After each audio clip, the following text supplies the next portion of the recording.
உனக்கு எப்படி இருக்கு? குத்துட்டான்னு சொல்ல சின்ன ஆடு வண்டி எல்லாம் ஆடுவா? பரவாயில்ல. நீங்க 2 பேரும் ஆடுறீங்க. நீங்க ஆட்ட அவங்க பையா உட்காந்துருக்கலாம். அவ யாரு? நீங்க கட்டப்பட்டு ஆடுறீங்க. அந்த பொண்ணு ஏன் இருக்குது? அவள ஆட வைக்கிற மாதிரி வேலை கேக்குதா நிக்கிறா தெரியல. உனக்கு எப்படி இருக்கு? எனக்கு எப்படி இல்ல. நீங்களே பார்த்து நீங்களே அடிச்சுவாங்க. எனக்கு உடம்பு சரியில்லை. அடி என்ன ஆனந்தா ஆனந்தா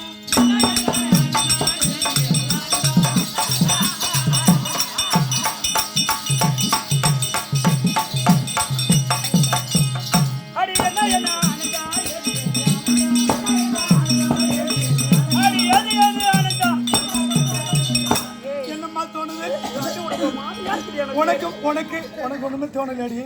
இது எப்படி இருக்கு தெரியுமா? புத்தம் புது மலை, புனிதமான நன்மலை.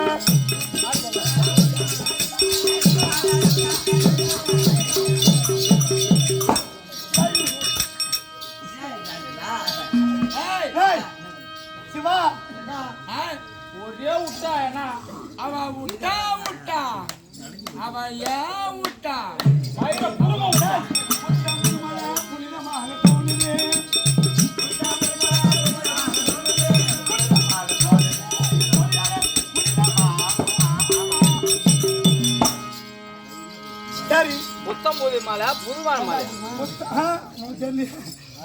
புத்தம் புது மலர் புனிதமாக தோணுது. சரி, அப்படி இருந்தாலும் இப்படி நந்தமலை வெடிக்கலாம் பார்த்தாச்சு. உனக்கு தெரியாது. நான் யார் என்ற விளக்கமும் உனக்கு தெரியாது. கைலாயத்தில் இருக்கக்கூடிய பரமனுடைய கலாபாரத்தில் இருக்கக்கூடிய நான் தான் கங்கா பவானி. அப்படி இருந்த பொழுதும் இந்த பூலோகத்தில் நாடி வந்த காரணம் உனக்கு தெரியாது. பூலோகத்தில் அதர்மமாக மட்டும் பெருகி கொண்டே இருக்கிறது. இந்த அதர்மத்தை அழிக்க வேண்டும். அதனால அது இருக்க முடியாது.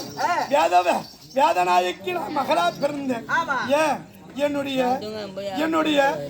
நான் எப்படி பிறந்த வரலாறு ஒருவங்க இருந்தாலும் இப்ப பூலோகத்திலே பிறந்திருக்கிறேன். அதனால இருக்கப்படியான வைகுந்த வாசனாக கூடிய எம்பெருமானை நாம் தோத்திரம் செய்ய வேண்டும். அந்த யாரு பரந்தாமன் தோத்திரம் செய்தால் கண்டிப்பா நமக்கு ஒரு விடையாகப்பட்டது கிடைக்கும். அப்படி ஆகட்டும்.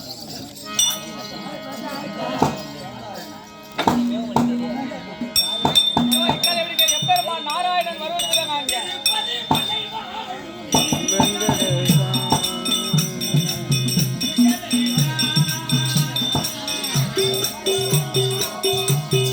நாராயண